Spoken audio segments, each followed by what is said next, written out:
தோட்டம் மெலிதாய் மலரும் கருங்குயிலின் பூபாலம் இரண்டும் ஒன்றாய் உலவும் அழகு வனம் சுந்தரகாண்டம் இது சுந்தரகாண்டம் மனதுகள் தோறும் எங்க மந்திர ஜாலம் ஆயிரம் பூக்கள் சிலரது வார்த்தையிலே ஆயிரம் தேள்கள் சிலரது பார்வையிலே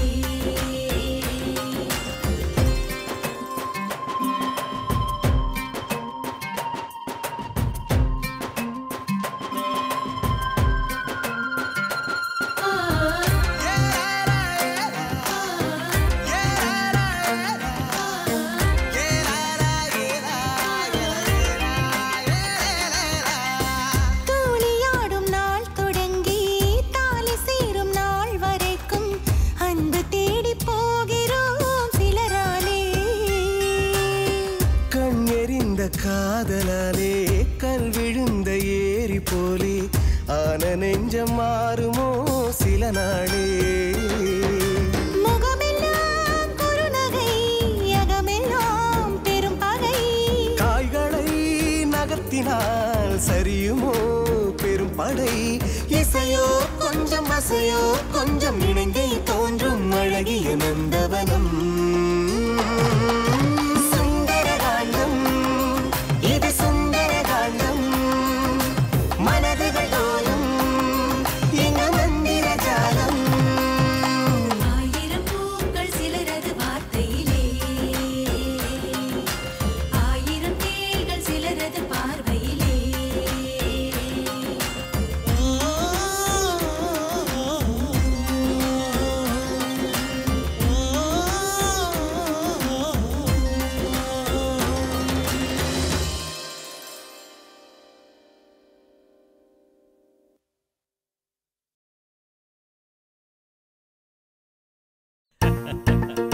பிரகாஷ் தம்பியை பார்க்கணும் இருந்து டீல் பேசிட்டு தான் போகணும். ஆனா வந்திருக்கிற விஷயத்த தம்பிக்கு எப்படி தெரியப்படுத்துறது?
பாத்தீங்களா தம்பி, எவ்வளவு பெரிய இடத்துலயும் ஒரு கோவில் வழி அடிச்சா ஒரு இந்து கடவுள் பெயரை உச்சரிச்சு நம்ம கண்டத்துல போட்டுக்கிடுவோம். 1000 பேருக்கு மத்தியில இருந்தாலும் ஒரு ஆலயம் மொழி ஒழிச்சா ஒரு கிறிஸ்தவ ஸ்தோத்திரம் பண்ணுவான்.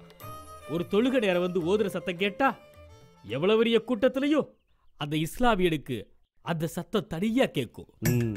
அவன் மசூதியை நோக்கி போவான். அதே மாதிரி மகுடிய ஊதி யாருக்குமே கேட்காத இந்த மகுடி சத்தம் உனக்கு மட்டும் கேட்டிருக்கே. உன்னைய முன்னாடி கொண்டு வந்து நிறுத்திருச்சே.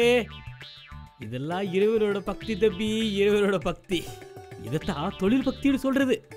அந்த பக்தி தான் உன்னை தேடி என்ன கொண்டு வந்து இங்க நிறுத்திருக்கு. நீங்க வேணா பாருங்க தம்பி, இந்த பிசினஸ துவங்குறதும் நாம 2 பேரும் எங்கேயோ போக போறோம். எனக்கும் அந்த நம்பிக்கை இருக்குண்ணே. ஆனா இவ்வளவு தூரம் இன்வெஸ்ட்மெண்ட் பண்ணிக்கிட்டு பிசினஸ் தொடங்க சரியான டைம் வர மாட்டாங்க தானே? கவலைப்படாதீங்க தம்பி, நல்ல நேரம் வந்தாச்சு. பிள்ளையாருக்கு ஒரு தேங்காயை உடைச்சிட்டு நாம நம்ம வேலையை உடனே ஆரம்பிக்க வேண்டியதா. ஆனா அதுக்கு நீ வரணுமே. வேலையை துவங்க நீ எப்பதான் தயாராவ? அண்ணே இன்னும் 2 நாள்ல கட்ட பிடிச்சிருவேண்ணே. பிரிச்சுனா நானே வந்துடுவேன். சீக்கிரம் வந்திருக்க தம்பி. அண்டையோட தேடி வர்றது அப்பாவுக்கு மட்டும் தெரியக்கூடாது தம்பி. ஏன்னா அம்மா எதுவும் உங்களுக்கு குறை சொன்னாங்களா? இல்ல தம்பி, பிசினஸ் டீல் பேச போறது மட்டும் தான் சொன்னேன். பாம்பு பிடிக்க போற மாதிரியே இருக்குன்னு அம்மா தான் என்ன திட்டாங்க தம்பி. அதையும் நான் ஆசீர்வாதம் பார்த்தா எடுத்துக்கிட்டேன். ஏண்டா நம்ம பாம்பு தானே பிடிக்க போறோம். தம்பி காரியத்துல கண்டா இருக்கணும். தூக்கம் தான் முதல் எதிரி. தூக்கத்தை துச்சமா தூக்கி எரிஞ்சிட்டு சீக்கிரமா வந்து சேருங்க தம்பி. இந்த பிசினஸுக்காக எவ்வளவு இன்வெஸ்ட் பண்ணிருக்கீங்க, அதெல்லாம் வீணா இருக்கக்கூடாது இல்லையா? அதுக்குத்தான் நான் வர்றேன் தம்பி. வரட்டா? நல்லபடியா விடைபெட்டுக்கிறேன். வர்றேன் தம்பி, வர்றேன்.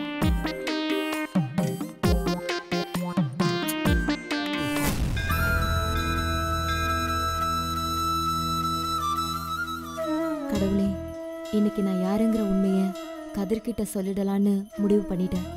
அவர்கிட்ட சொல்ற தைரியத்தை எனக்கும், அதை ஏத்துக்கிற மனநிலையை அவருக்கும் கொடுக்க நீதான் அருள் புரியணும்.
சீக்கிரம் பலன் கிடைக்கும்னு நினைக்கவே இல்லை.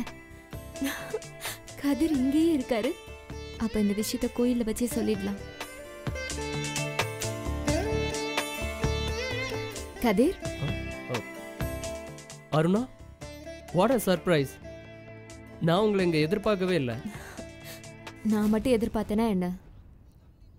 இந்தாங்க.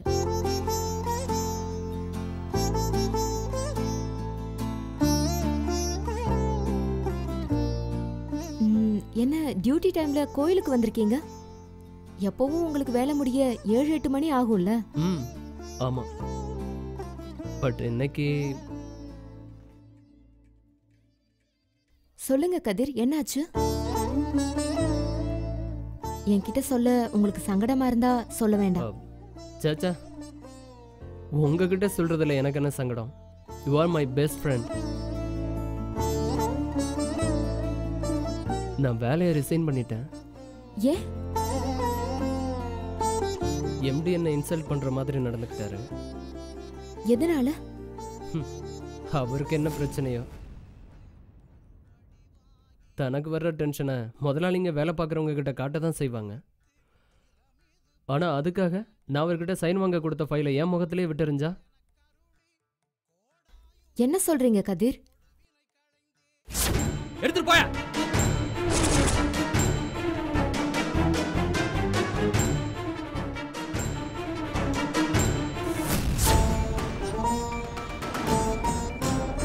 சொல்லுங்க அண்ணா, தன்மானம் உள்ள எவனும் இதுக்கப்புறம் வேலை பார்ப்பானா? அதான் நீட்டாக வேலையை ரிசைன் பண்ணிட்டு வந்துட்டேன். நான் செஞ்சது தப்பா? சாச்சா, அது எப்படி தப்பாகும்? நீங்க பண்ணதான் சரி.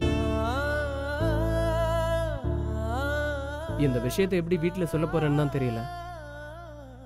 சொன்னாலும் அதை அவங்க எப்படி எடுத்துக்க போறாங்கன்னு தெரியல. பார்க்கலாம்.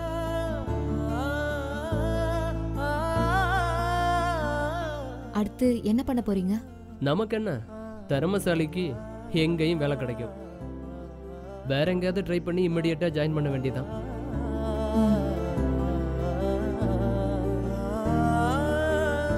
ஆமா, நீங்க என்ன திடீர்னு இந்த கோயிலுக்கு? நான் அடிக்கடி இந்த கோயிலுக்கு வருவேன். ஓ அப்படியா?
மாஸ்டர் ஒரு டீ.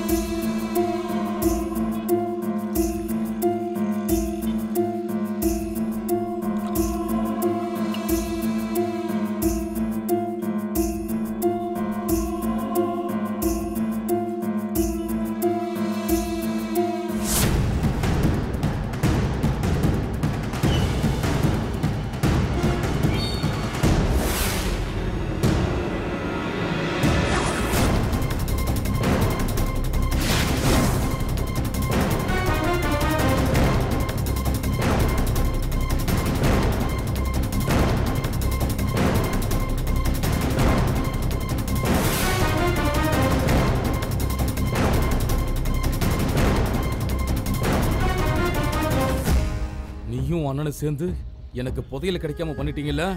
உன்னாலதான் இன்னைக்கு என் பொண்டாட்டியும் மாமியார் ஜெயில இருக்காங்க. நீ இருக்கிற தைரியத்துல தாண்டி பூவரசி அவங்க அப்பா ஆடிக்கிட்டு இருக்காளுங்க. உன்னை ஒரு வழி பண்ணாம நான் விடவே மாட்டேன்டி.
அப்பு,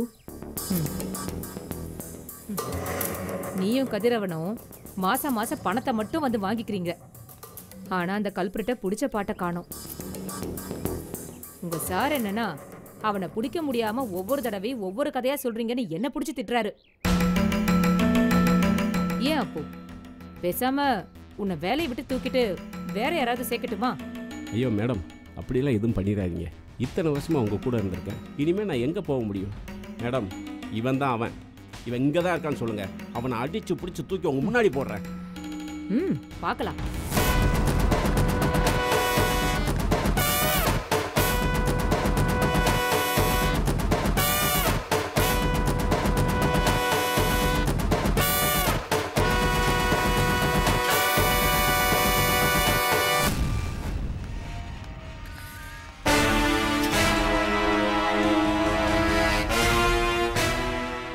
இந்த வீட்டில் வேலை செஞ்சுக்கிட்டு இருக்கியா? இருடி, நீ வேலையை முடிச்சுட்டு வருவல்ல, அப்போ உன்னை நான் பார்த்துக்கிறேன்.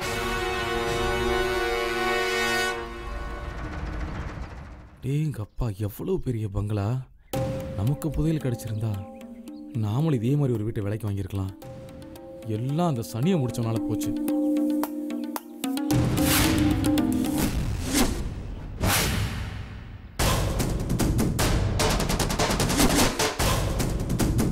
எங்க என்னங்க அங்க பாருங்க.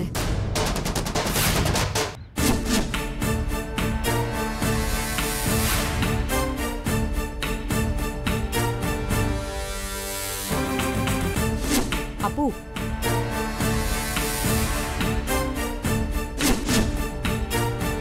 ஆளை காட்டிட்டேன் பார்த்துக்க. இவனை உயிரோட என் கண்ணு முன்னாடி கொண்டு வந்து நிறுத்து. ஓகே? ஒரே நிமிஷம் சார்.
எங்களுக்கு தண்ணி காட்டியா நீ? எந்திரா.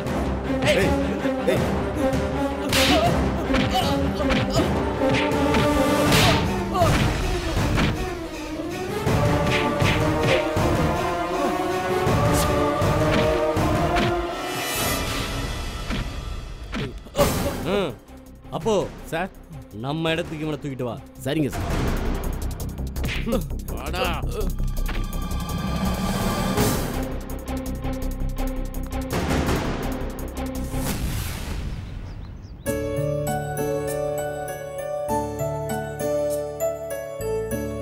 அண்ணா வந்ததுல இருந்து நானும் பாக்குறேன். ஏன்னா ஒரு மாதிரியா இருக்க?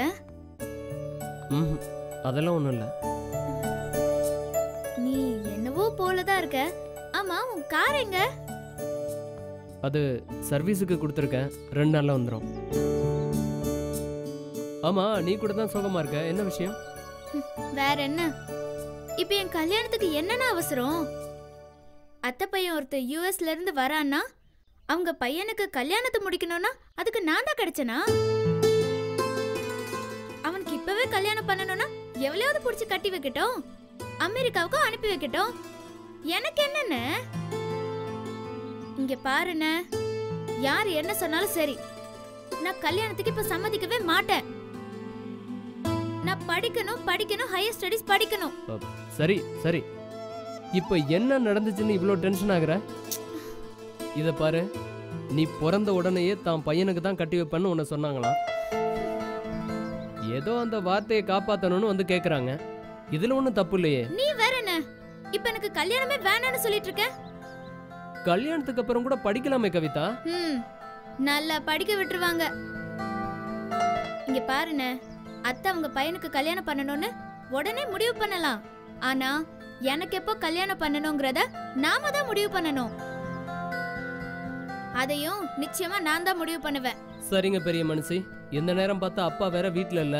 அப்பா ஊர்ல இருந்து வரட்டும், வந்த பிறகு அப்பா கிட்ட எல்லாத்தையும் பேசி முடிவு பண்ணிப்போம்.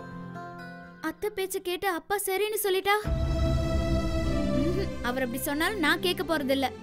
எனக்கு ஏன் படிப்பு தான் முக்கியம். எனக்கு வயசாயிட்டே போயிட்டு இருக்கு. உன் கல்யாணம் தள்ளி போனா அதனால என் கல்யாணமும் தள்ளி போகும்னு அம்மா கவலைப்படுறாங்கம்மா. ஓஹோ, ஐயாவுக்கு பொண்ணு பார்த்து நாள் குறிச்சிட்டாங்களாக்கும். என்னால உன் கல்யாணம் தள்ளி போதாக்கும். அண்ணே, என் கல்யாணத்தை முடிச்சிட்டு தான் உன் கல்யாணத்தை பண்ணணும்னு அவசியமே கிடையாது. நீ இப்பவே தாராளமா கல்யாணம் பண்ணிக்கோ, எனக்கு ஒன்றும் பிரச்சனையே இல்ல. நீ சொல்லுவ, வயசுக்கு வந்த புள்ளைய வச்சுக்கிட்டு பாரு, அண்ணங்காரன் கல்யாணம் பண்ணிக்கிட்டு சுத்திக்கிட்டு இருக்கான்னு ஊர் உலகம் தப்பா பேசாது என்ன? அப்படி யாராவது பேசினாங்கன்னா அவங்கள என்கிட்ட கூட்டிட்டு வா, அவங்களுக்கு நான் பதில் சொல்லிக்கிறேன். ஆமாண்ணே, பொண்ணு என்ன ரெடியா இருக்கா? ஏய் பாலு சும்மா இரு, ஒன்று அனுப்பிட்டு தான் எனக்கு. Okay okay.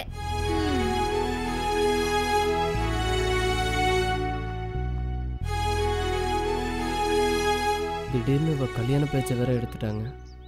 இந்த நேரம் பார்த்து நமக்கு வேலையும் போச்சு.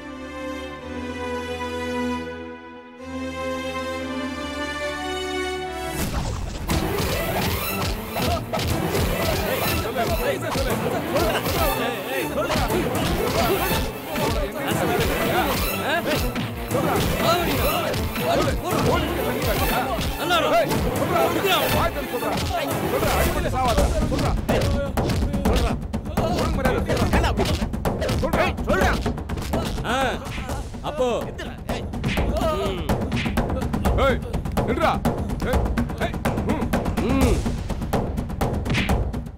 என்ன திமிருடா உனக்கு? இந்த சாம்ராட் கிட்டே உன் வேலையை காட்டுறியா? என் சொத்தை எழுதி கேட்குற? ஏய், அப்படி இப்படி நீ என்கிட்ட இருந்து 2 கோடி ரூபாய் அபேஸ் பண்ணிட்ட. இன்னும் 2 கோடி நாங்கள் உனக்கு தரணுமா? ஏன்டா தினம் ஒரு நம்பர்லேருந்து ஃபோன் பண்ணுவேன், இங்கே வா அங்கே வான்னு எங்களை அலைய வைப்ப, பென்ட்ரைவ் அனுப்பி எங்களுக்கே படம் காட்டுவியா? எப்படி எங்கள் வீட்டு வாசலே பைக்கை கொண்டு வந்து நிறுத்திட்டு என்னை எப்படி பிடிக்கிறேன்னு பார்க்குறேன்னு சொன்னவன்ல நீ இப்படித்தானா? இப்போ என்கிட்ட மாட்டிக்கிட்டல, உன் உடம்புல இருந்து ஒவ்வொரு நரம்பையும் உருவி எடுக்கிறேன்டா. அடிங்கடா. அப்போ நிறுத்து. ஏண்டா விடு. ஏய், இந்த ரேணுகா ஐபிஎஸ்க்கு தண்ணி காட்டிட்டல நீ.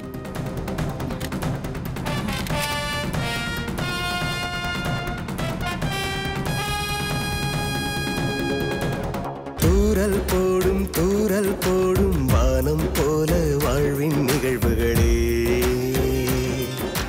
காயப்போடும் துணிகளில் கூட சாயம் போகும் அது போல் உறவுகளே, பெரிதாய் தெரியும் ஒரு புயலின் ஆர்ப்பாட்டம், மெலிதாய் மலரும் கருங்குயிலின் பூபாலம், இரண்டும் ஒன்றாய் உலவும் அழகுவனம். சுந்தரகாண்டம், இது சுந்தரகாண்டம், மனதுகள் தோறும் எங்க மந்திர ஜாலம், முகமெல்லாம் குறுநகை அகமெல்லாம் பெரும் பகை, காய்களை நகர்த்தினால் சரியுமோ பெரும் படை, இசையோ கொஞ்சம் அசையோ கொஞ்சம் இணைந்தே தோன்றும் அழகிய நந்தவனம்.